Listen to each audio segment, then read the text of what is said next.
एक ऐसी खामोशी जो 600 साल तक छाई रही। आज बात करते हैं उस लाइब्रेरी की जिसने शायद हमारे भविष्य को ही जला दिया। सोचिए, 800 सालों तक इन खंडरों के नीचे क्या दबा रहा। लोग तो इसे भूतों का टीला कहते थे।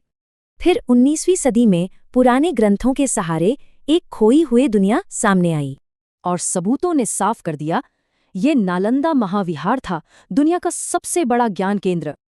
और हैरान करने वाली बात यह है कि जो हम आज देखते हैं वो सिर्फ 10% है। मतलब 90% हिस्सा आज भी जमीन के नीचे दफन है। सोचिए कितना बड़ा रहा होगा। इन खंडरों को देखकर बस एक ही सवाल मन में आता है, जो शायद सबसे डरावना है। क्या होता अगर इसकी 90 लाख किताबें बच जाती, वो किताबें जिनमें हमारा भविष्य था। वैज्ञानिक क्रांति शायद 13वीं सदी के भारत में ही हो जाती। वे जीरो और धरती के घूमने के बारे में जानते थे। माना जाता है कि उस एक आग ने हमें करीब 400 साल पीछे धकेल दिया।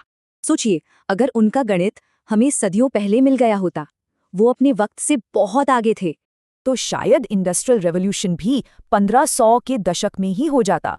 और उनकी मेडिकल की किताबें, उनमें प्लास्टिक और कैटरैक्ट सर्जरी जैसी बातें थीं। अगर ये ज्ञान बचा होता तो शायद बड़ी बड़ी महामारियों से लाखों जानें बच जाती। यही नहीं, नालंदा के विद्वान तारों और सौरमंडल का नक्शा बनाने में माहिर थे। तो क्या हम 1900 के दशक में ही चांद पर पहुंच जाते? बिल्कुल संभव था। लेकिन नालंदा की कहानी सिर्फ तबाही की नहीं है, ये वापसी की भी है।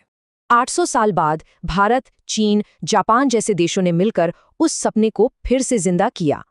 पहले ज्ञान की रोशनी थी और आज का नया नालंदा सूरज की रोशनी से चलता है।